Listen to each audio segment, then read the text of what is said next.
आपली जनता जराशी आता थोडी भाबडी झाली, थोडीशी भोली झाली. कोणी बाबासाहेबांचा फोटो दाखवला, कोणी निळा झेंडा दाखवला किंवा कोणी जय भीम म्हटलं तर आपली लोक फुल भावून जातात. म्हणजे जणू फुल दिल गार्डन गार्डन हो गया होतं. पण एक गोष्ट लक्षात ठेवा, आपण जसे भोळे झालोत, आपण जसे भाबडे झालोत, तसे चोर हुशार झालेत. चोरांना कळलंय यांच्या घरी चोरी करायची असेल तर पहिले जय भीम म्हणा, कोणी थांबवत नाही. चोरांना कळलंय निळा झेंडा दाखवला तर कोणी थांबणार नाही, अख्खं घर लुटून गेलं. आणि अशाच पद्धतीचा आपल्या बरोबर कारभार चाललाय. मुद्दा कसा होतो सांगतो. एक मोठा निळा झेंडा दाखवतात, मोठा असं लोखंडाचं दांडकं असतं, मोठा निळा झेंडा दाखवतात. आपली लोक बिचारी निळा झेंडा दाखवतायत, बाबासाहेबांचा माणूस आहे, चांगला माणूस आहे म्हणून जातात त्याच्या मागे. मग एकदा आपली लोक त्याच्या मागे गेली की पण आपल्या निळ्या झेंड्यावरच धम्मध्वज काढतात आणि आपल्याच लोकांना त्याच बांबूने मारायचं काम इकडचे प्रस्थापित करतात. हे षडयंत्र आपण सर्वांनी समजून घेतलं पाहिजे. आणि हीच गोष्ट आपल्या बरोबर दर इलेक्शनला आतापर्यंत लोक करत आली. या मागच्या 2024च्या इलेक्शनला कोणीतरी निळा टी शर्ट घातला, छोटा लाल कलरचं संविधान दाखवलं आणि आपल्या सगळ्यांना येडं बनवत फिरवलं. त्याच्या आधी हाच प्रकार नरेंद्र मोदींनी ठिकठिकाणी बाबासाहेबांच्या पुतळ्याला फुलं घालून केलाय. त्याच्या आधी हाच प्रकार शरद पवारांनी आपल्या बरोबर केलाय आणि शिवसेनेनी महाराष्ट्रामध्ये केलाय. आणि इथे यादी संपली नाही तर आता नवीन कॉक्रोच जनता पार्टी मार्केटमध्ये आली. कॉक्रोच जनता पार्टीचे संस्थापक अध्यक्ष अभिजितजी दिपके जेव्हा दिल्ली एअरपोर्ट वरती आले तेव्हा त्यांनी बाबासाहेबांचा एक फोटो घेऊन आलेले. बघितलं आपण सर्वांनी. बाबासाहेब आंबेडकर माय ऑटोबायोग्राफी असं पुस्तक घेऊन आलेले. बरोबर. किती लोकांना बरं वाटलंय बघून. आता मला एक गोष्ट सांगा, बाबासाहेब आंबेडकरांनी माय ऑटोबायोग्राफी ही लिहिली होती का? बाबासाहेबांनी आत्मचरित्र लिहिलंच नाही कधी त्यांचं.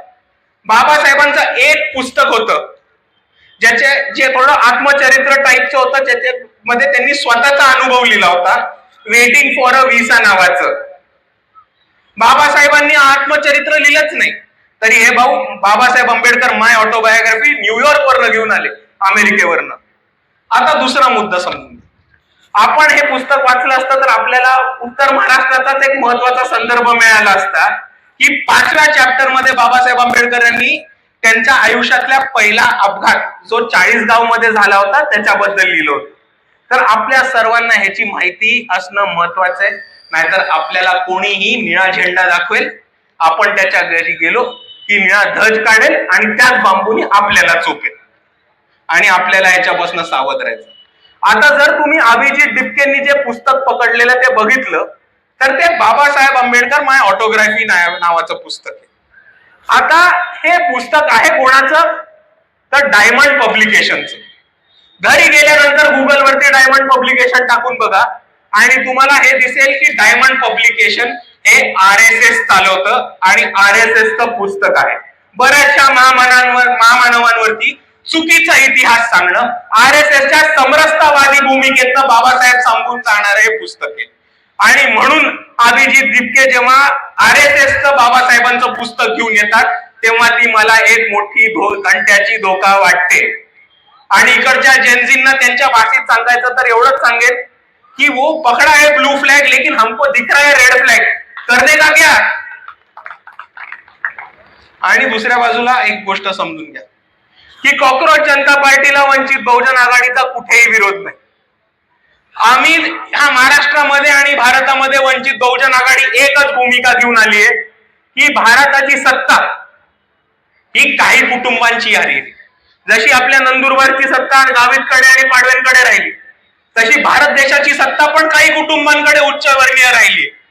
आणि जर इकडचा तरुण त्या व्यवस्थेला चॅलेंज करत असेल आणि त्या व्यवस्थेला एक पर्याय उभा करत असेल तर कॉक्रोच जनता पार्टीला वंचित बहुजन आघाडीने पाठिंबा देण्यास काहीही हरकत नाही.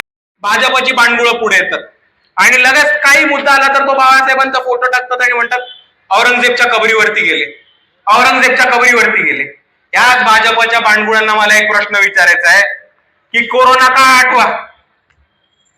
कोरोना काळामध्ये अख्ख्या महाराष्ट्रातली आणि अख्ख्या भारतातली मंदिर बंद होती. तेव्हा 4 मास्क घालून आणि 4 पीपीई किट घालून तुमचे मोदी कुठे होते? तुमचे अमित शहा कुठे होते? मोहन भागवत कुठे होते? या महाराष्ट्रामध्ये जर तुळजापूरला जाऊन कोणी विठोबाचं मंदिर चालू करण्याचं काम केलं असेल तर ते बाळासाहेब आंबेडकर होते. तुमचे तमाम हिंदुत्ववादी नेते 4 मास्क लावून 5 पीपीई किट घेऊन घरी बसले होते. आणि म्हणून जर तुम्हाला परत प्रश्न करायचा असेल तर हे आठवा की कोरोना नंतर इकडच्या हिंदू बांधवांना जर मंदिरामध्ये जायला मिळालं असेल तर ते फक्त आणि फक्त श्रद्धेय बाळासाहेब आंबेडकरांना. आणि जाताना मी आपल्या सर्वांना एकच गोष्ट जाऊन सांगतो की येणारी जिल्हा परिषद ही आपल्यासाठी महत्वाची. येणारी जिल्हा परिषद ही आपल्या सर्वांसाठी महत्वाची आहे. आणि आपण सर्वांनी एकत्र येऊन एक बनून एकजुटीने एक मुठ्ठीने काम केलं पाहिजे आणि मगच आपला विजय निश्चित.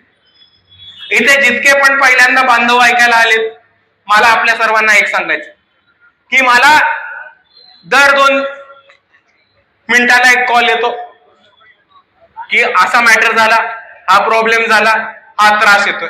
आणि जेव्हा मला अख्ख्या महाराष्ट्राच्या कानाकोपऱ्यातनं कॉल येतात तेव्हा माझा एकच प्रश्न असतो की तुमच्या आजूबाजूला सर्वात जवळ वंचितचा कार्यकर्ता कोण आहे, लगेच त्यांच्याशी संपर्क साधा.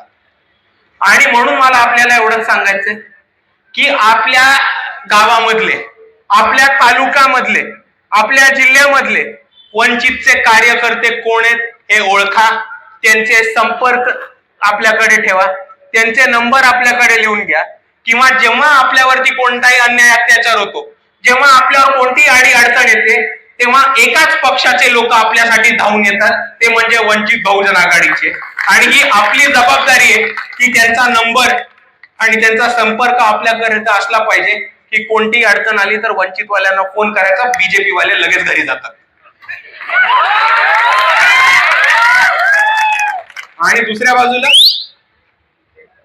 सर्व कार्यकर्त्यांची माझी ही विनंती आहे की ही जिल्हा परिषदची निवडणूक आपल्या हातातली निवडणूक आहे आणि कोणत्याही परिस्थितीत ही आपल्याला गमवायची नाही.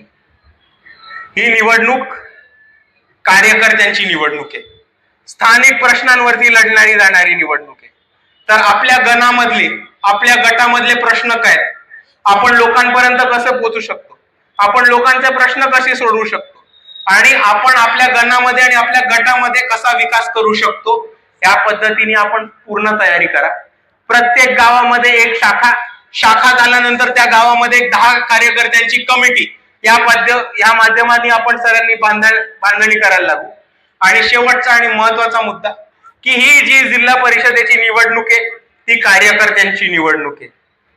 तर आपण सर्वांनी, मीच माझ्या वॉर्डाचा, मीच माझ्या गणाचा आणि मीच माझ्या गटाचा बाळासाहेब आंबेडकर आहे आणि कोणत्याही परिस्थितीत ही निवडणूक जिंकणार या भूमिकेत या.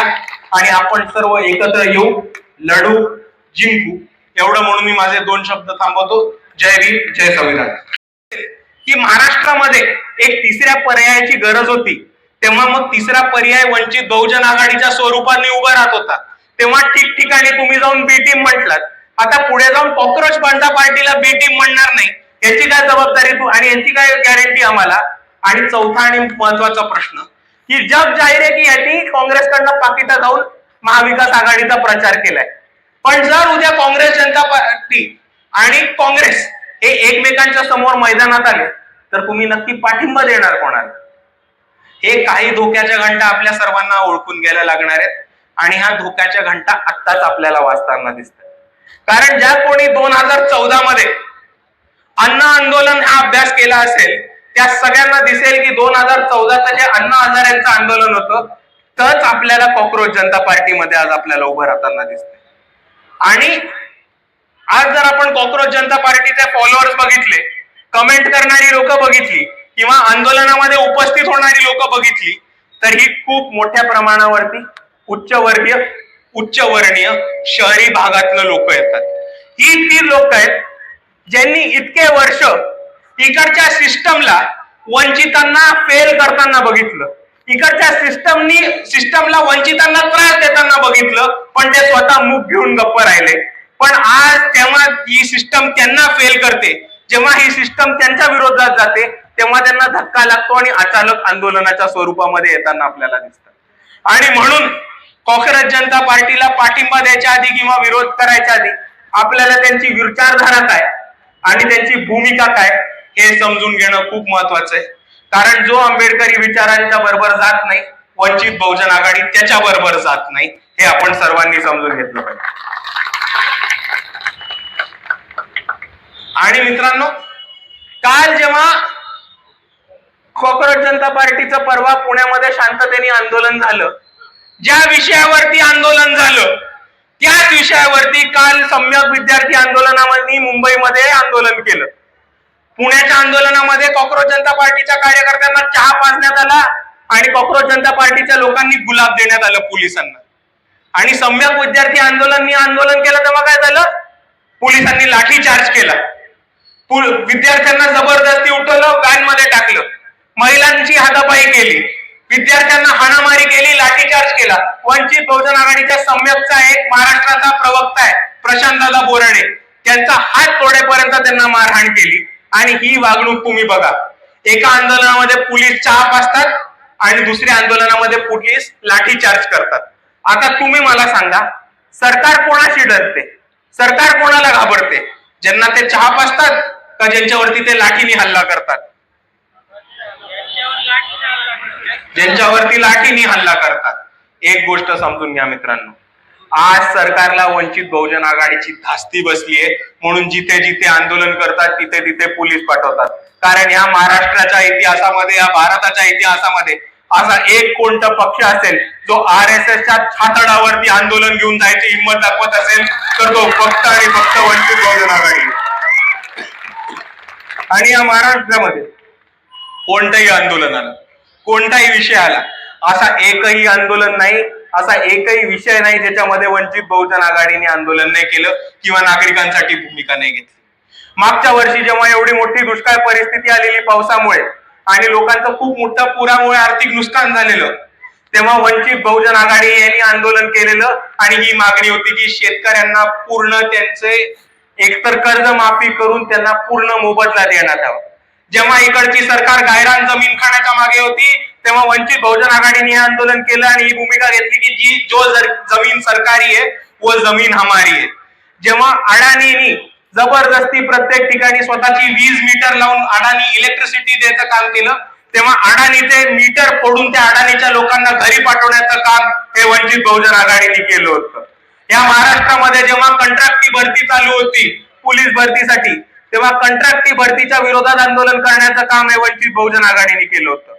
जेव्हा या महाराष्ट्रामध्ये मुसलमानांना मॉब लिंचिंग केलं जात होतं, टिपू सुलतान औरंगजेबचा फोटो पकडण्यासाठी इकडच्या मुसलमानांना मारहाण केली जात होती, तेव्हा तेच बाळासाहेब होते जे औरंगजेबच्या कबरीवरती गेले होते आणि आमचाच मंच होता ज्याच्यावरती टिपू सुलतानाचा फोटो लागतो।